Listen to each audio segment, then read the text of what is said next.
जय श्री कृष्णा सभी को। हम लोग चैप्टर नंबर 1 का लास्ट 3 ईयर का जो नीट में आए हुए सारे सवाल थे हम लोग सारे लगभग देख चुके हैं। ठीक है, अब हम लोग क्या करते हैं चैप्टर नंबर 2, जिसमें हम लोग क्या देखेंगे, मोशन इन अ प्लेन। अब मोशन इन अ प्लेन में कौन कौन सा टॉपिक आ जाता है, हम लोग बात करते हैं प्रोजेक्टाइल मोशन, सर्कुलर मोशन, ये 2 मोशन जिसको हम लोग मोशन इन ए प्लेन मतलब एनसीईआरटी में जिसको चैप्टर नंबर 2 में रखा गया है। ठीक है, तो आइए हम लोग अपना चैप्टर नंबर 2 में देखते हैं कि लास्ट 3 ईयर्स जो नीट का एग्ज़ाम हुआ था उसमें से कौन कौन से क्वेश्चन इन चैप्टरों से पूछा गया था। तो ठीक है, ये मेरा फर्स्ट क्वेश्चन है और इसी सीरीज़ को आगे बढ़ा रहे हैं। आप इस सीरीज़ को डेफिनेटली देखिए, इससे डेफिनेटली आपको बहुत ज़्यादा बेनिफिट होने वाला है। इस सीरीज़ के माध्यम से बेसिकली हम लोग पूरे टॉपिक का रिवीजन भी कर रहे हैं। ठीक है, तो आप इसको अच्छे से देखिए, रेगुलर देखिए और आपको डेफिनेटली एग्जाम में बेनिफिट मिलने वाला है। ठीक है, तो आइए देखते हैं, अपने सवाल की तरफ बढ़ते हैं। क्या है सवाल में दिया हुआ क्वेश्चन में, 2 particles A and B are moving in uniform circular motion. 2 particles uniform circular motion कर रहे हैं। ठीक है, इन अ कंसेंट्रिक सर्कल, मतलब कंसेंट्रिक सर्कल मतलब वो जो सर्कल परफॉर्म कर रहे हैं कैसा सर्कल है, कंसेंट्रिक सर्कल। ठीक है, जिसमें से एक का रेडियस आर ए है और सेकंड का रेडियस आर बी है, जिसमें से एक पार्टिकल का स्पीड वी ए है, सेकंड का वी वी है, मतलब दिया हुआ है। तो इसमें बोला गया है कि their time period of rotation is same, मतलब दोनों पार्टिकल का जो कंप्लीट टाइम पीरियड होता है वो सेम है। दोनों पार्टिकल का जो एक कंप्लीट रोटेशन लगने में जितना टाइम लगता है दोनों पार्टिकल का सेम दिया हुआ है। ठीक है, तो इसमें पूछा है then ratio of angular speed of A to that of B, मतलब दोनों का ओमेगा, एंगुलर वेलोसिटी मतलब ओमेगा, दोनों का जो ओमेगा का रेशियो होगा वो क्या होगा। और मेरे पास ये 4 ऑप्शन दिए हुए हैं। ठीक है, तो देखते हैं इसको कैसे करते हैं। देखो, हम लोग सबसे पहले 2 कंसेंट्रिक सर्कल बनाते हैं, ये जिसका रेडियस हम लोग क्या मान ले रहे हैं, आर ए, जैसा कि क्वेश्चन में दिया गया है। ठीक है, एक पार्टिकल यहाँ पे। ठीक है, और एक हम लोग क्या मानते हैं, आर बी मान ले, दूसरा कंसेंट्रिक सर्कल। कंसेंट्रिक सर्कल मतलब क्या कि जिसका सेंटर सेम हो और रेडियस अलग अलग हो। तो वैसे जितने भी सर्कल बनते हैं सारे सर्कल को हम लोग कंसेंट्रिक सर्कल बोलते हैं। और सेकेंड वाले को रेडियस को हम लोग क्या मान ले, आर बी मान ले। सेकेंड वाला आर बी दिया हुआ क्वेश्चन में खुद लिखा हुआ है कि फर्स्ट सर्कल का जो रेडियस आर ए है और सेकेंड वाला का जो रेडियस है उसको रेडियस को क्या बोला है, आर बी बोला है। ठीक है, अब देखो ये जो पार्टिकल इसके कंप्लीट रोटेशन करने में कितना टाइम लग रहा है उसको मैं टी ए बोल दूं। तो देखो ए पार्टिकल का जो कंप्लीट रोटेशन का टाइम है उसको मैं टी ए बोल दिया। ठीक है, और बी पार्टिकल का भी एक कंप्लीट रोटेशन में जो टाइम लगेगा उसको मैं क्या बोल दे रहा हूँ, टी बी। लेकिन क्वेश्चन में ये दिया हुआ है कि दोनों का जो एक कंप्लीट रोटेशन का टाइम है वो सेम है। दोनों का जो एक कंप्लीट रोटेशन का टाइम लग रहा है वो दोनों का टाइम क्या है, सेम है। इसका मतलब हम लोग ये टाइम को क्या बोल सकते हैं, टी बोल सकते हैं कि नहीं बोल सकते, एक बार सोच कर देखो। हम लोग ये टी बोल सकते हैं कि नहीं बोल सकते हैं। ठीक है, अगर मैं बात करूं तो अगर टाइम पीरियड का एक्सप्रेशन से यदि मैं बात करूं तो टी ए को क्या लिख सकते हैं, 2 pi by omega of particle A लिख सकते हैं कि नहीं लिख सकते हैं।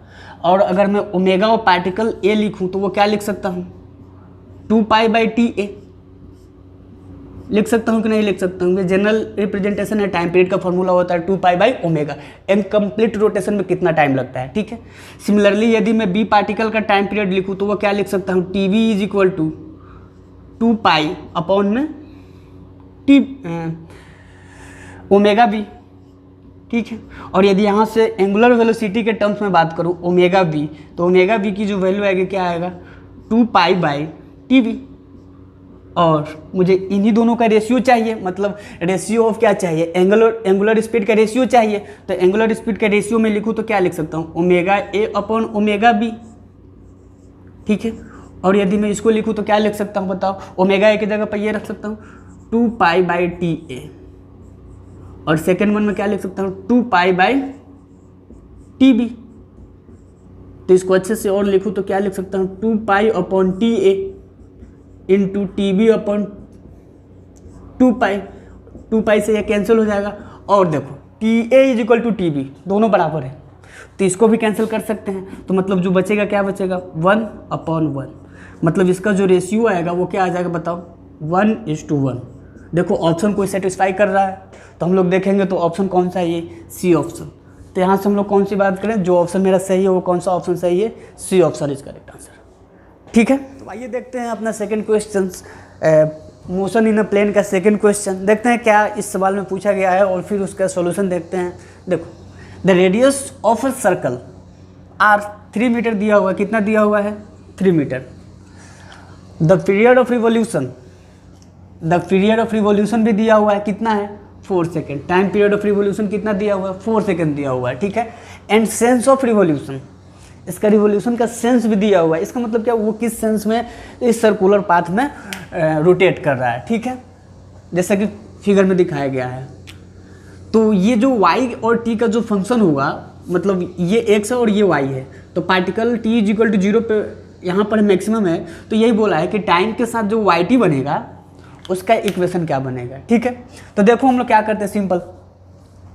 सबसे पहले यदि मैं बात करूँ तो इसका ओमेगा की बात करूँ तो जैसे टाइम पीरियड का एक्सप्रेशन में क्या लिखते हैं हम लोग, t इज इक्वल टू 2π/ओमेगा। होता है कि नहीं होता है, होता है सिंपल। और यहाँ से यदि मैं ओमेगा कैलकुलेट करूँ तो वो क्या हो जाएगा बताना, 2π/t होगा कि नहीं होगा। ठीक है, सिंपल यही होगा। और यदि मैं यहाँ से ओमेगा की वैल्यू कैलकुलेट करूँ 2π/t, और t की वैल्यू कितना दिया हुआ 4 सेकेंड, और इसको मैं कैलकुलेट करूँ तो कितना आ जाएगा, ओमेगा की वैल्यू π/2 आ जाएगा। ओमेगा की वैल्यू कितना आ जाएगा, सिंपल π/2। और ये जैसे ही π/2 आया तो इसका मतलब क्या निकल कर आ रहा है कि ओमेगा मेरा π/2 है। ठीक है, अब देखो, अब मुझे yt का एक्सप्रेशन लिखना है। किसका एक्सप्रेशन लिखना है, yt का एक्सप्रेशन लिखना है। वैसे इसमें कंबाइन है, थोड़ा सा वेव का भी यूज है और सर्कुलर मोशन का भी यूज है, तो हम लोग इसको यहीं पे कंसीडर करके इसी चैप्टर में हम लोग ले लिए। ठीक है, तो देखो यहाँ पे t इज इक्वल टू 0 है, और t इज इक्वल टू 0 पे जो पार्टिकल है, पार्टिकल का डिस्प्लेसमेंट मैक्सिमम है। ध्यान से देखो, ये x है और ये y है, तो मुझे y का फंक्शन लिखना है। और t इज इक्वल टू 0 पे जो पार्टिकल है y में मैक्सिमम डिस्प्लेसमेंट है कि नहीं है। t इज इक्वल टू 0 पे पार्टिकल यहाँ पे, देखो कंडीशन बोला है, t इज इक्वल टू 0 पे पार्टिकल यहाँ है, और जैसे जैसे टाइम आएगा वो आगे बढ़ेगा, फिर ऐसे घूमेगा, ऐसे कंप्लीट राउंड घूमता रहेगा। तो t इज इक्वल टू 0 पे पार्टिकल यहाँ पे है, मतलब मैक्सिमम डिस्प्लेसमेंट है। तो हम लोग लिख सकते हैं at t is equal to 0 particle कहाँ पे है, पार्टिकल का डिस्प्लेसमेंट मैक्सिमम है। पार्टिकल डिस्प्लेसमेंट क्या है, मैक्सिमम है। पार्टिकल का डिस्प्लेसमेंट क्या है, मैक्सिमम है। और जब पार्टिकल का डिस्प्लेसमेंट मैक्सिमम होता है t इज इक्वल टू 0 पे, तो जब हम उस समय हम लोग जो yt का एक्सप्रेशन लिखते हैं, क्या लिखते हैं, simple a cos omega t। क्या लिखते हैं, a cos ओमेगा t, मतलब वो कितना दूरी पे है। तो यहाँ से यहाँ देखेंगे तो कितना दूरी पे है, 3। कितना दूरी है उसका, 3। और cos ओमेगा की वैल्यू कितना है बताना, π/2। और t की जगह पे क्या रखेंगे, t। तो yt का जो एक्सप्रेशन आया वो क्या बनकर सामने आया, 3 cos πt। यही yt का जो फंक्शन होगा जिसके कॉरस्पॉन्डिंग वो फंक्शन बनेगा। तो हम लोग देखते हैं कौन सा ऑप्शन सही है। तो yt का 4 sin π/2, तो ये तो रॉन्ग है। 3 cos π/2 ये भी रॉन्ग है। तो यहाँ से ऑप्शन मेरा देख रहा हूँ तो थर्ड ऑप्शन क्या है, सही है। ठीक है, ये अपना सर्कुलर मोशन का नेक्स्ट क्वेश्चन है जो लास्ट ईयर पूछा गया था 2020 में। तो ठीक है, ये देखते हैं इस कंसेप्ट को। ये बहुत ही सिंपल कंसेप्ट है, ये जस्ट केवल फॉर्मूले पे ये सवाल बना है। तो आप लोग भी देख सकते हैं कि ये जो नीट का जो पैटर्न है, बिल्कुल ये लास्ट ईयर का क्वेश्चन है और बिल्कुल जस्ट एक सिंपल फॉर्मूले के बेसिस पे आया है। तो इससे आप लोगों को क्या समझ में आया, इससे आप लोगों को ये समझ में आना चाहिए कि नीट का जो एग्ज़ाम होता है उसमें एटलीस्ट फॉर्मूले को याद रहना काफ़ी ज़रूरी है। जैसे हम लोग देखते हैं ये फार्मूला सिंपल फार्मूला बेस्ड है। जैसे देखो इसको क्या है, इसमें the angular speed of the wheel of a vehicle is increase from 360 RPM to 1200 RPM।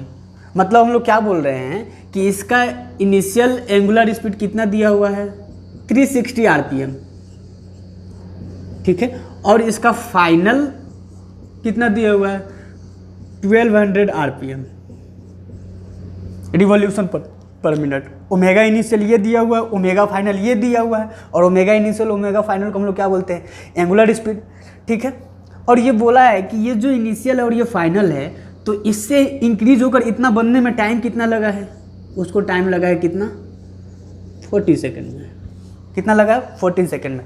तो देखो यहाँ पर रिवॉल्यूशन पर मिनट है, तो यूनिट सेम नहीं है, तो यूनिट को क्या करना पड़ेगा, सेम करना पड़ेगा। तो इसको हम लोग क्या करेंगे, रेडियन पर सेकेंड में कन्वर्ट करेंगे। तो कैसे करेंगे देखना, तो जैसे 360 आरपीएम में है तो इसको रेडियन पर सेकेंड में कन्वर्ट करने के लिए मुझे क्या करना पड़ता है, 2π/60 से मल्टीप्लाई करना पड़ता है। कितने से, 2π/60। और यदि मैं इसको 2π/60 से मल्टीप्लाई करूँ तो ये कितना आएगा बताना, 12 पाई रेडियन पर सेकेंड। कितना आएगा, 12 पाई रेडियन पर सेकेंड।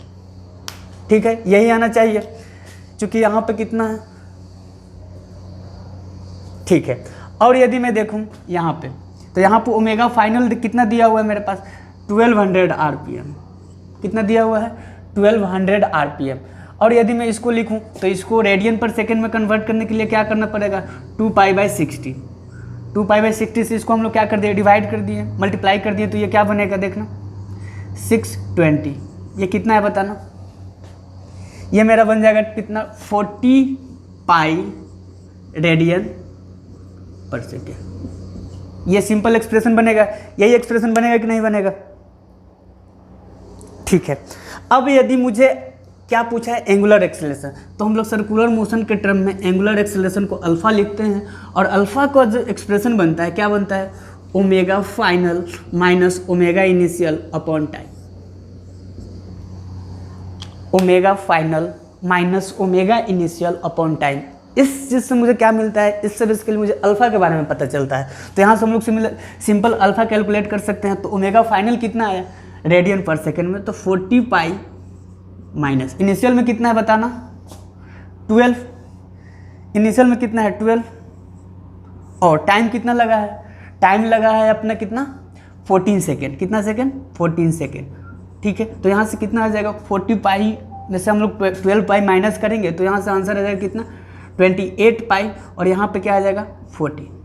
तो इसको यदि मैं अच्छे से देखूँ तो क्या आ रहा है, कैंसिल करूँगा तो 2 पाई रेडियन पर सेकेंड स्क्वायर।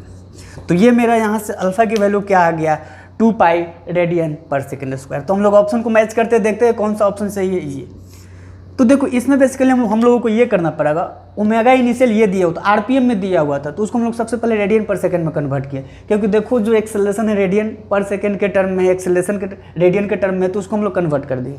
इसको सिमिलरली यदि कन्वर्ट किया तो इतना बना। फिर मुझे अल्फा का सिंपल एक्सप्रेशन पता था, omega final minus omega initial upon time. तो यहाँ से क्या मिलता है, अल्फा की वैल्यू मिलता है। तो आप लोग खुद देख सकते हो कि ये जो नीट का लास्ट ईयर का क्वेश्चन है तो कितना मतलब सिंपल है। जस्ट आप लोगों को केवल अल्फा का फॉर्मूला याद होना चाहिए, अल्फा का फॉर्मूला याद होना चाहिए। उसके बाद आप लोग इजीली इस क्वेश्चन को क्या कर सकते हो, कैलकुलेट करके आंसर बता सकते हो। तो ठीक है, तो यहाँ से हम लोग को क्या ऑप्शन मिल रहा है, 2 पाई रेडियन पर second square is correct answer. ठीक है, ये है मेरा सर्कुलर मोशन का नेक्स्ट क्वेश्चन, और ये भी मेरा कब पूछा गया था, नीट 2020 में। मतलब बिल्कुल आप देख सकते हो कि कितना सिंपल बेसिक क्वेश्चन पूछे जा रहे हैं। देखो इस क्वेश्चन में क्या है, कितना सिंपल है। देखो the angle of 1 minute of arc, 1 minute of arc में कितना रेडियन का एंगल बनेगा। देखो कितना सिंपल है, जस्ट 1 लाइन। ये बेसिक रूल है, बेसिक कन्वर्जन है। 1 मिनट ऑफ आर्क में कितना एंगल बनता है, वो भी रेडियन में। बिल्कुल आप देख सकते हो कितना सिंपल। तो इसलिए बोला जाता है कि यदि आप नीट का तैयारी कर रहे हो तो आप लोगों को हर एक चीज़ को याद करना पड़ेगा। मतलब हर एक चीज़ इन द सेंस का, एक छोटे छोटे फॉर्मूले, जैसे देख सकते हो यहाँ पर एक बिल्कुल छोटा सा सवाल पूछा गया है। तो अगर आप इस लेक्चर सीरीज को अटेंड कर रहे हो तो रेगुलरली इसको देखना आप, डेफिनेटली इससे आपको बेनिफिट मिलने वाला है। और क्या होता है कि जैसे नीट का जो एग्ज़ाम का पैटर्न होता है उसमें ये देखा गया है कि अगर प्रीवियस ईयर का क्वेश्चन देखते हैं और फिर उसके आगे वाले ईयर का क्वेश्चन देखते हैं तो क्या होता है कि कुछ मतलब सिमिलरिटी होता है। जो क्वेश्चन इस साल पूछा गया है तो उससे रिलेटेड अगली बार पूछा जाता है। तो आप लोग इसको देखिए और इससे डेफिनेटली आपको बेनिफिट मिलने वाला है। ठीक है, तो देखो इसको कैसे करते हैं। 1 मिनट ऑफ आर्क, तो 1 मिनट ऑफ आर्क में कितना डिग्री होता है, पहले डिग्री में कन्वर्ट करेंगे। 1 मिनट ऑफ आर्क में जो मेरा डिग्री होता है कितना होता है, 1/60 डिग्री होता है। 1 मिनट ऑफ आर्क में कितना डिग्री होता है, 1/60 डिग्री होता है। ठीक है, और यदि मैं 1 डिग्री में बात करूं तो 1 डिग्री में कितना रेडियन होता है बताना। 1 डिग्री में कितना रेडियन होता है, तो 1 डिग्री में मेरा कितना रेडियन होता है, ये सिंपल चीज़ है। तो इसको हम लोग क्या बोलेंगे, 1 डिग्री में π/180 रेडियन होता है। सिंपल है, और यदि मैं इसी को रेडियन में कन्वर्ट करना है तो मैं क्या कर लूँगा 1/60। ये किस में आ गया, डिग्री में आ गया, लेकिन मुझे डिग्री में नहीं चाहिए, ये डिग्री में है तो मुझे डिग्री में आंसर नहीं चाहिए, मुझे उसका किस में चाहिए, रेडियन में चाहिए। तो रेडियन में आंसर लाने के लिए क्या करना पड़ेगा बताओ, पाई/180, पाई/180 यही करेंगे।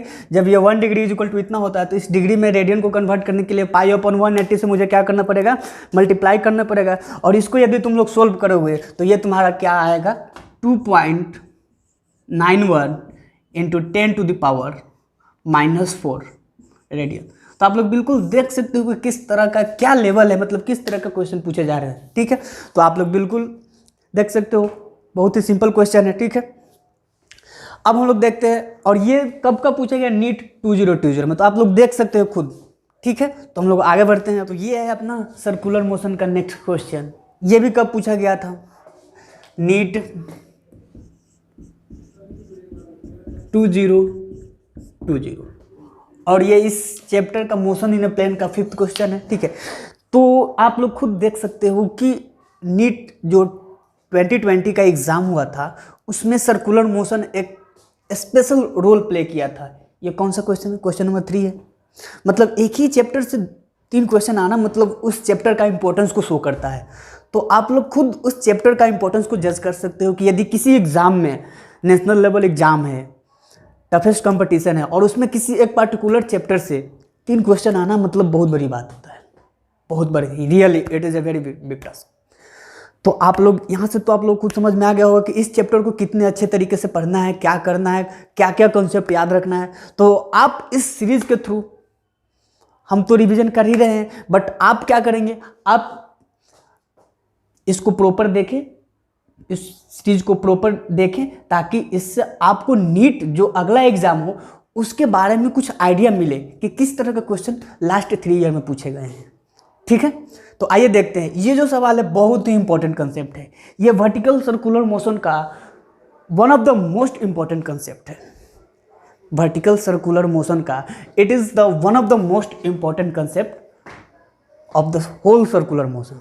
तो आइए इसको देखते हैं, इसको कैसे सोल्व करते हैं। तो देखो, इस क्वेश्चन में ये बोला है कि a point mass m is moved in a vertical circle.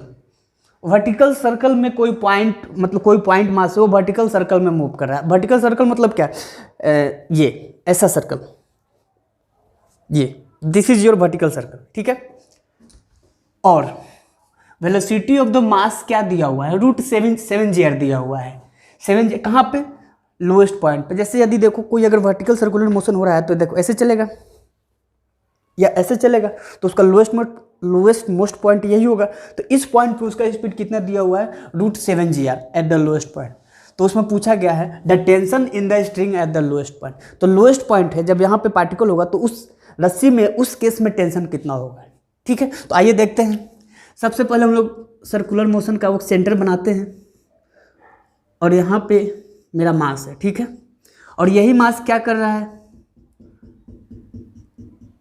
Vertical circular motion कर रहा है। ठीक है, और इसका रेडियस कितना दिया हुआ है, r दिया हुआ है।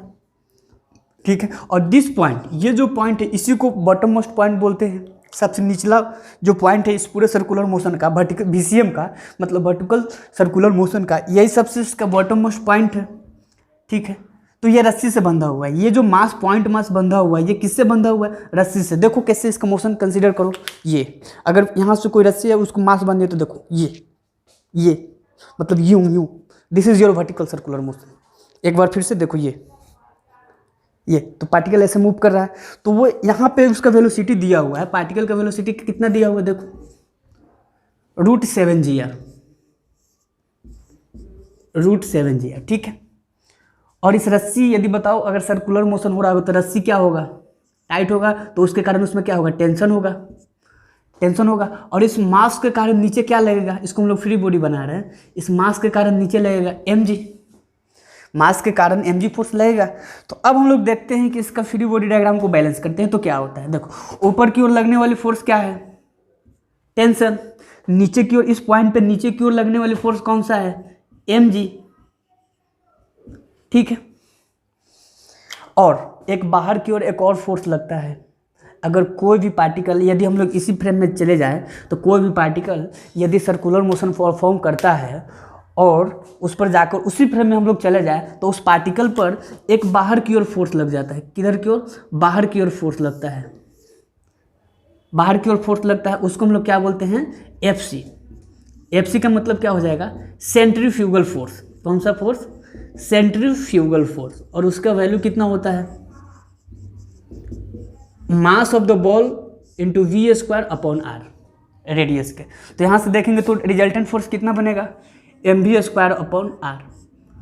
अब देखो टेंशन यदि मैं लिखूंगा तो क्या हो जाएगा? एम जी उस तरफ चला जाएगा तो M G plus M V square by R. ये देख सकते हैं एम जी भी नीचे लगेगा और सेंट्रीफ्यूगल फोर्स भी नीचे लगेगा, मतलब दोनों फोर्स नीचे लग रहा है, मतलब दोनों को कौन मिलकर बैलेंस कर रहा होगा? एक अकेला टेंशन दोनों फोर्स को बैलेंस कर रहा होगा, मतलब tension is equal to M G plus M V square by are.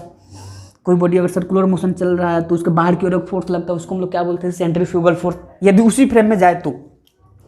अब यहाँ से यदि मैं इसको सोल्व करूँ तो क्या हो जाएगा बताना? एम जी प्लस एम, देखो वी दिया होगा, बॉटम मोस्ट पॉइंट पे वेलोसिटी कितना दिया हुआ है? √7 g। बॉटम मोस्ट पॉइंट पे वेलोसिटी कितना दिया हुआ है? √7 g, और उसका स्क्वायर करेंगे तो रूट हट जाएगा, मतलब 7 g अपॉन में आर, तो आर से आर कैंसिल हो जाएगा। तो यहाँ पर देखो टेंशन की वैल्यू क्या हो जाएगा? M G plus 7mg। तो यहाँ से यदि मैं दोनों का ऐड करके लिखूँ तो टेंशन का एक्सप्रेशन कितना आ जाएगा? 8mg। तो यहाँ पर जब हम लोग बात किए कि जब बॉटम मोस्ट पॉइंट होगा तो वहाँ पे जो टेंशन की वैल्यू आएगी कितना आएगी? 8mg। तो वहाँ पर जो टेंशन की वैल्यू आएगी वो कितना आएगा? 8mg आएगा। तो यहाँ से हम लोग यदि ऑप्शन देखो तो कौन सा ऑप्शन सही है? आंसर। तो आइए हम लोग अब देखते हैं अपना मोशन इन प्लेन का नेक्स्ट क्वेश्चन जो नीट एग्जाम में आया हुआ है। ठीक है, तो अपना सीरीज को आगे बढ़ाते हुए हम लोग मोशन इन प्लेन का नेक्स्ट क्वेश्चन लिखे, और ये अपना सवाल कब पूछा गया था? नीट 2019, मतलब 2019 में ये सवाल पूछा गया था। ठीक है, तो बेसिकली इस क्वेश्चन में देखो, अब आप देख सकते हो, मतलब लास्ट 2 to 3 ईयर्स का क्वेश्चन की बात करें तो हम लोग टोटल 6 क्वेश्चन डिस्कस कर चुके हैं। तो इस बात से आप अंदाज़ा लगा सकते हो कि what is the importance of circular motion, आप खुद देख सकते हो। तो आइए देखते हैं इस सवाल को कैसे कर सकते हैं। इससे आप लोगों को ये पता चलता है कि आप लोगों को सर्कुलर मोशन बिल्कुल अच्छे से पढ़ के जाना है। ठीक है, यहाँ पे जो रिवीजन हो रहा है इससे तो ये पता चल रहा है कि पेपर का पैटर्न एग्जाम में क्या हो रहता है। उसके अलावा आपका एक ब्रीफ रिवीजन भी हो रहा है, पेपर के बारे में आइडिया लग रहा है, किस लेवल का क्वेश्चन पूछे जा रहे हैं। उसके अलावा एक छोटा सा रिवीजन भी हो जा रहा है। तो आप नीट एग्जाम से पहले इस पूरे सीरीज को देख कर जाएँ। डेफिनेटली इस वीडियो सीरीज को, इस लेक्चर सीरीज को, ये जो PYQ का जो सीरीज है, इससे आपको डेफिनेटली 100% बेनिफिट मिलने वाला है। ठीक है, तो आइए हम लोग देखते हैं इस क्वेश्चन को। ठीक है, तो देखो इस क्वेश्चन में ये बोला गया है कि कोई मास m है, मास m, इसका मतलब कोई मास m है जो किसी वायर के साथ अटैच किया जाता है और उसको क्या करवाया जा रहा है? Vertical circular motion. कोई मास m है जो किसी वायर के साथ अटैच करवाकर उसको हम लोग क्या करवाते हैं? Vertical circular motion. ठीक है, तो इसमें ये बोला है कि जब मान लो कि यहाँ पर जस्ट एज्यूम, यहाँ पर है नहीं, तुम लोग वर्चुअल एज्यूम कर सकते हो, यहाँ पर नीचे कोई मास है और उसको हम लोग क्या कर वायर से बांध दिए और उसको क्या कर वर्टिकल सर्कुलर मोशन। ये जस्ट एज्यूम, जस्ट इसको इमेजिन करो, ये यहाँ पर कोई मास है और यहाँ पर एक वायर से बंधा हुआ है। यदि मैं उसको रोटेट करूँगा तो ऐसे जाएगा, ऐसे वर्टिकल सर्कुलर मोशन होगा। ठीक है, तो ये बोला है कि the wire is most likely to break, मतलब इसमें ये बोला है कौन सा ऐसा पोजीशन होगा, कौन सा ऐसा पोजीशन होगा जहाँ पे ये जो वायर है उसका टूटने का पॉसिबिलिटी ज़्यादा होगा। देखो जैसे मैं अगर डायग्राम बनाऊँ तो ये यहाँ पे सेंटर है, यहाँ पे मास है। ठीक है, कहाँ कहाँ बोला है? एक हॉरिजॉन्टल पे बनाते हैं, यहाँ पे हॉरिजॉन्टल में मैंने बना लिया। एक कहाँ पे बोला है? लोवेस्ट पॉइंट, लोवेस्ट पॉइंट ये हो गया। ठीक है, वर्टिकल सर्कुलर मोशन में पार्टिकल ऐसे ऐसे कर रहा है मोशन, इमेजिन करो यही तो कर रहा है। एक कहाँ बोला है? Inclined at an angle 60 degree from the vertical. ठीक है, एक एंगल पे हो गया। और एक बोला है हाईएस्ट पॉइंट, तो हाईएस्ट पॉइंट ये हो जाएगा, इसको मैं बोल दे रहा हूँ बॉटम मोस्ट पॉइंट, इसको हॉरिजॉन्टल और इसको हाईएस्ट। और एक क्या बोला है? Inclined at 60 degree from the vertical, vertical से कितना बोला है? 60 डिग्री, मतलब यहाँ पे कहीं मास होगा। ये 4 पोजीशन है बताया है, ये चारों पोजीशन में मान लो कि ये यहाँ पर मतलब इस वायर को टूटने का पॉसिबिलिटी ज़्यादा होगा कि जब बॉल यहाँ पे होगा तो वायर का टूटने का पॉसिबिलिटी ज़्यादा होगा कि यहाँ पे वायर का टूटने पॉसिबिलिटी ज़्यादा होगा कि यहाँ पे। तो चारों में से कौन से पोजीशन पे मास होगा जहाँ पे वायर का ब्रेक होने का पॉसिबिलिटी ज़्यादा होगा? बिल्कुल बिल्कुल, बहुत ही सिंपल सवाल, बहुत इसमें कुछ जीरो कैलकुलेशन, जस्ट इमेजिन। बिल्कुल आप इमेजिन करके इसका आंसर बता सकते हो। तो देखो, अगर मैं इसको ऐसे ही बताऊं रफली, तो देखो वो कहाँ पे रस्सी का टूटने का पॉसिबिलिटी ज़्यादा होगा? जहाँ पे रस्सी का टेंशन ज़्यादा होगा। ध्यान से सोचो, जहाँ पे रस्सी में टेंशन ज़्यादा होगा वहीं तो, अगर टेंशन ज़्यादा हो जाएगा वहीं तो टूटने का पॉसिबिलिटी ज़्यादा होगा। तो आप खुद देख सकते हो कि रस्सी यदि यहाँ पे होगा, यहाँ पे होगा, तो देखो टेंशन ऊपर लगेगा, mg फोर्स नीचे लगेगा, लगेगा कि नहीं लगेगा? और mv² r अगर वेलोसिटी से मूव कर रहा है तो एक सेंट्रीफ्यूगल फोर्स भी नीचे आएगा, mv²/r। तो यहाँ पर हम लोग टेंशन को एक्सप्रेशन लिखेंगे तो वो क्या आ जाएगा? T = mg + mv²/r। ये बॉटम पे हो गया, कहाँ पे? बॉटम मोस्ट पॉइंट पे, ठीक है। और यदि यहाँ पे मैं लिखूँ तो क्या होगा बताना? यहाँ पे क्या हो जाए? चलो ऊपर चलते हैं, सबसे पहले टॉप मोस्ट पे। तो यहाँ पर यदि मैं टेंशन का एक्सप्रेशन लिखूँ तो टेंशन अंदर की ओर लगेगा, और ठीक है mg भी अंदर की ओर ही लगेगा, तो टेंशन प्लस mg। यहाँ पर मैं फ्री बॉडी डायग्राम बना रहा हूँ, तो यहाँ पर टेंशन नीचे और mg भी नीचे लग रहा है, क्योंकि mg तो हमेशा ही नीचे ही लगता है, कभी ऊपर नहीं लगता है। और जो mv²/r फोर्स होता है वो हमेशा बाहर की ओर लगता है। कहाँ लगता है? बाहर की ओर। तो टेंशन प्लस mg अंदर की ओर लगा, उसको प्लस ले लिया, और बाहर की ओर कौन सा फोर्स लग गया? mv²/r। तो हम लोग इसको टेंशन को लिखेंगे तो क्या हो जाएगा? mv²/r - mg। तो एक चीज़ बताओ, यहाँ से कौन सा टेंशन तुझे ज़्यादा दिखाई दे रहा है? इसको टॉप बोल दे रहे हैं। तो देखो यहाँ पे दोनों चीज़ें ऐड हो रहा है और यहाँ पर चीज़ें माइनस हो रही है, तो यहाँ से हम लोग बोल सकते हैं कि बी पॉइंट का टेंशन इस टॉप मोस्ट पॉइंट से ज़्यादा है। तो टॉप मोस्ट पॉइंट का जो कंसेप्ट है कहाँ पे है? ये, इसको तो हटा सकते हैं। अब देखो, यदि इस पॉइंट पे बात करूँ तो यहाँ पर टेंशन क्या होगा? तो यहाँ पर मैं टेंशन यदि लिखूँ तो देखो अंदर की ओर टेंशन होगा। अब देखो mg किधर होगा? mg नीचे होगा, तो उसका कंपोनेंट क्या हो जाएगा? mg नीचे होगा, mg नीचे होगा, और बाहर की ओर कौन सा फोर्स होगा? mv²/r। तो इस केस में टेंशन को कौन सा फोर्स बैलेंस करेगा? देखो ये जो mv²/r फोर्स है वो सेंट्रीफ्यूगल फोर्स होता है। वो कौन सा फोर्स होता है? Centrifugal force. तो यहाँ पर जो फोर्स टेंशन को बैलेंस करेगा वहाँ पर केवल एक अकेला कौन सा फोर्स बैलेंस कर रहा है? mv²/r। तो यहाँ पर देखो, अभी 3 केसेस में भी देखें तो यहाँ पर बॉटम मोस्ट पॉइंट पे यहाँ पर ज़्यादा है, यहाँ पर टेंशन कुछ कम है, यहाँ पर भी टेंशन कम है। तो ओवरऑल यहाँ पर भी यदि हम लोग देखेंगे, एक्सप्रेशन लिखेंगे तो कोई कंपोनेंट आ जाएगा, तो यहाँ पे भी टेंशन का वैल्यू जो आएगा ए पॉइंट से कम होगा। तो इन सारे चीज़ों को जब हम लोग चारों पॉइंट पर अलग अलग जगह पे हम लोग टेंशन कंसीडर करके देखेंगे तो बॉटम मोस्ट पॉइंट ही एक ऐसा पॉइंट होगा जहाँ पे टेंशन की वैल्यू सबसे ज़्यादा होगा, और जिस पॉइंट पे टेंशन की वैल्यू सबसे ज़्यादा होगा वहीं पे जो रस्सी है उसका ब्रेक होने का पॉसिबिलिटी सबसे ज़्यादा होगा। तो देखते हैं कौन सा ऑप्शन है। तो the wire is at horizontal, तो वहाँ पर टेंशन कम है। The mass is at lowest point, lowest point मतलब बॉटम मोस्ट पॉइंट, तो बॉटम मोस्ट पॉइंट पे टेंशन की वैल्यू मेरा सबसे ज़्यादा हो जाता है, और वहीं पे जहाँ पे टेंशन सबसे ज़्यादा वहीं पे रस्सी का टूटने का पॉसिबिलिटी भी सबसे ज़्यादा होगा। तो यहाँ से हम लोग कौन सा ऑप्शन बोल सकते हैं? यहाँ से जो हम लोग ऑप्शन बोलेंगे the mass is at bottom lowest point, that means bottom most point. तो ऑप्शन कौन सा सही हो जाएगा? Option B is correct. तो हम लोग यही देखें, मोशन इन प्लेन में देखो प्रोजेक्टाइल मोशन भी आता है, लेकिन हम लोग जब इस पूरे पेपर को एनालिसिस किए तो वहाँ से मुझे ये पता चला कि लास्ट का जो 3 साल मतलब 3 इयर्स का कंसीडर करें तो वहाँ से प्रोजेक्टाइल मोशन का क्वेश्चन नहीं पूछा गया है। वहाँ पे प्रोजेक्टाइल मोशन का क्वेश्चन नहीं पूछा गया था। तो हम लोग इसमें लास्ट 3 ईयर का ही डिस्कशन कर रहे हैं। तो फिर भी आप लोगों को क्या करना है, इवन अगर क्वेश्चन नहीं पूछा गया है तो आगे आने वाली जो एग्ज़ाम है 2021 वहाँ पे उसका पॉसिबिलिटी बन रहा है कि लास्ट 3 ईयर्स नहीं पूछा गया है। तो आप लोग उस चैप्टर को ज़रूर से ज़रूर कर जाइएगा, क्योंकि ये 3 साल से नहीं पूछा जा रहा है, तो इसका पॉसिबिलिटी ज़्यादा बन जाता है कि वो आगे साल जो अगली साल एग्ज़ाम होने वाला है वहाँ पर वो उससे सवाल बने। तो ठीक है, तो इसलिए प्रोजेक्टाइल मोशन से इस सीरीज में हम लोग क्वेश्चन नहीं ले रहे हैं, क्योंकि लास्ट 3 ईयर में मैंने देखा तो वहाँ पे कोई भी उससे रिलेटेड या फिर प्रोजेक्टाइल मोशन से रिलेटेड कोई सा भी क्वेश्चन नहीं आया था। बट सर्कुलर मोशन का इंपॉर्टेंस आप लोग खुद देख सकते हो। 6 question motion in a plane में, टोटल का टोटल क्वेश्चन कहाँ से आया? 6 क्वेश्चन आया टोटल का टोटल सर्कुलर मोशन से। तो आप लोग खुद इमेजिन कर सकते हो, खुद जज कर सकते हो कि what is the importance of circular motion in NEET exam. तो इस बेसिकली इस सीरीज से आप लोगों को एनालाइज करना है, आप लोगों को एनालाइज करना है कि आप लोगों को तैयारी को कैसे करना है। आप लोगों को तैयारी, इससे आपको पता चलेगा कि कौन सा टॉपिक ज़्यादा इंपॉर्टेंट है, कौन सा लिटिल बिट कम है। वैसे तो इंपॉर्टेंस हर एक टॉपिक होते हैं, लेकिन इस यदि सीरीज़ को पूरे अच्छे से देखोगे तो यहाँ से पता चलता है कि हाँ पेपर का पैटर्न क्या है, पेपर का लेवल क्या है जो रिसेंट ईयर में पूछा जा रहा है। तो इससे डेफिनेटली आपको बेनिफिट मिलने वाला है।